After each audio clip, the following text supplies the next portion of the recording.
साथियों नमस्कार, स्वागत आप सबों का।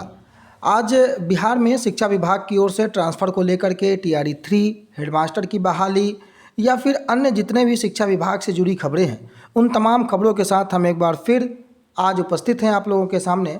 शुरुआत करेंगे टीआरई 3 और बिहार में शिक्षकों के ट्रांसफ़र के मुद्दे को लेकर के। जी हाँ, मैंने लिखा है सबसे अधिक परेशानी दूर वालों को।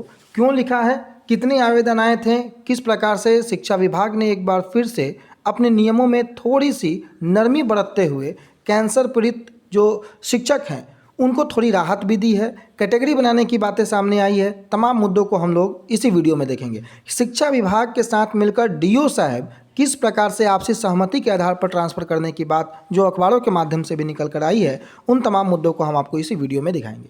तो बिना वक्त गंवाए शुरू करते हैं आज की इस वीडियो को, आपसे यह रिक्वेस्ट करते हुए कि इस वीडियो को पूरा ज़रूर देखिएगा, स्किप मत कीजिएगा।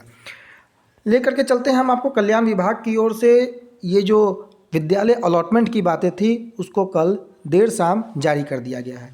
आप शिक्षा विभाग के ऑफिशियल वेबसाइट पे या फिर आप लगातार किसी भी ग्रुप से जुड़े होंगे या फिर आप हमारे Telegram channel let's grow with Randhir से जुड़िए, वहाँ इसका पीडीएफ आपको मिल जाएगा। आप अपने नाम को देख सकते हैं। टीआरई 3 टीचर अलॉटमेंट डिटेल्स, जो कि कल्याण विभाग की ओर से जो भी अनुसूचित जाति जनजाति वाले विद्यालय हैं उन विद्यालयों में शिक्षकों की बहाली, जो अलॉटेड डिस्ट्रिक्ट है उसकी जानकारी, होम डिस्ट्रिक्ट है उसकी जानकारी, कैंडिडेट का नाम, जेंडर, हेडमास्टर, जो भी आपको सब्जेक्ट क्लास जो कुछ भी था उसकी जानकारी के साथ आपको पूरा पीडीएफ है कल्याण विभाग का अनुसूचित जाति जनजाति, उसमें आपको अलॉट कर दिया गया है। आप वहां जा कर के देख सकते हैं। पहली जानकारी ये हो गई। दूसरी जो महत्वपूर्ण जानकारी की मैं आपको बात कर रहा था, जो कि प्रधान शिक्षक का मामला है कि विद्यालय आवंटन को लेकर के 3 प्रमंडल और 3 जिलों का विकल्प मांगा गया है और अंतिम तिथि जो है 15 फरवरी निर्धारित की गई है। और इसके पूर्व जिला आवंटन को लेकर के विकल्प की बातें भी की गई थी। इससे संबंधित एक खबर आज अखबारों में आपको देखने को मिलेगी।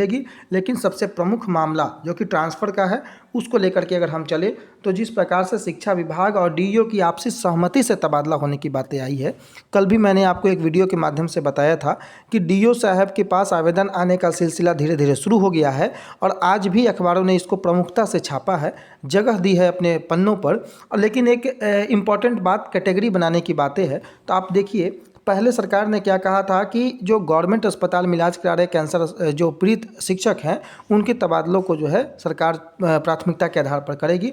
लेकिन अब सरकारी निजी दोनों अस्पताल में इलाज करा रहे कैंसर पीड़ित शिक्षकों का ट्रांसफ़र होने की बातें सामने आई है। दूरी वालों को लेकर के मैंने जो थंबनेल में लिखा है वो इसलिए लिखा है कि आप देख सकते हैं कि बिहार में कुल 1.90 लाख आवेदन आए हैं। अगर उनमें कैंसर रोगी की बात की जाए तो 60 रोगी हैं, 2500 के आसपास गंभीर बीमारी से ग्रसित शिक्षक है, 16,300 के आसपास शिक्षक ऐसे हैं जो कि पति पत्नी के आधार पर अपना ट्रांसफ़र चाहते हैं, 5500-5600 के आसपास शिक्षक दिव्यांग हैं, 1557 शिक्षक जो है वो मानसिक दिव्यांगता के आधार पर है, 1338 विधवा हैं, तलाकशुदा हैं।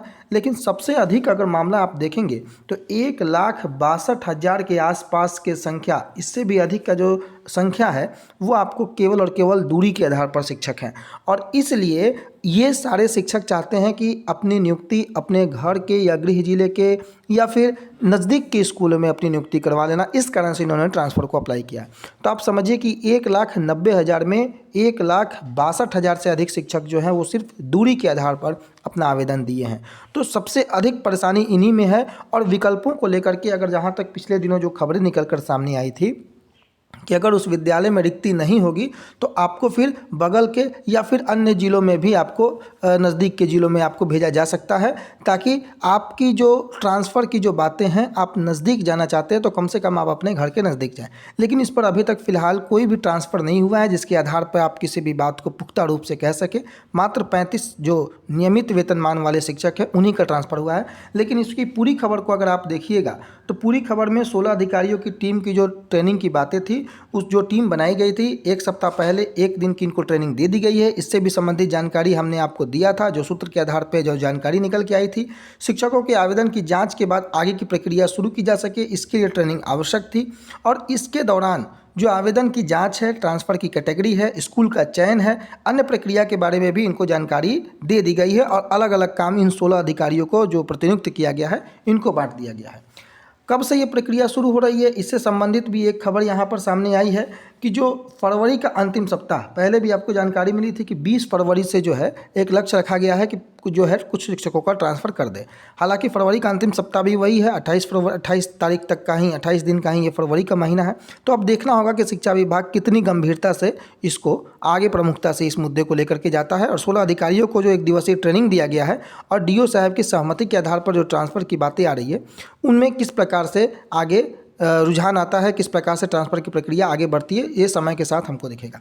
लेकिन एस सिद्धार्थ जो कि माननीय अपर मुख्य सचिव हैं, इन्होंने कैंसर पीड़ित मरीजों की रिपोर्ट और डॉक्टर की पर्ची की जांच के आधार पर जो पहले प्राइवेट डॉक्टर और अस्पताल में इलाज कराने वालों को ट्रांसफ़र नहीं हो रहा था, इसके लिए सरकारी अस्पताल की रिपोर्ट जरूरी थी। अपर मुख्य सचिव जो हैं, उन्होंने नियमों को पूरी तरीके से क्लियर करते हुए निर्देश दे दिया है कि प्राइवेट और सरकारी अस्पताल में जो भी कैंसर के इलाज करा रहे शिक्षक हैं, उनकी रिपोर्ट मान्य होगी। फिलहाल इन तमाम मुद्दों के साथ इस वीडियो में हम आपको यहीं छोड़े जाते हैं, इसी आशा उम्मीद के साथ कि आप सभी स्वस्थ होंगे, अच्छे होंगे। हमारे वीडियो में आप लगातार बने रहें, इसके लिए आपका बहुत बहुत धन्यवाद।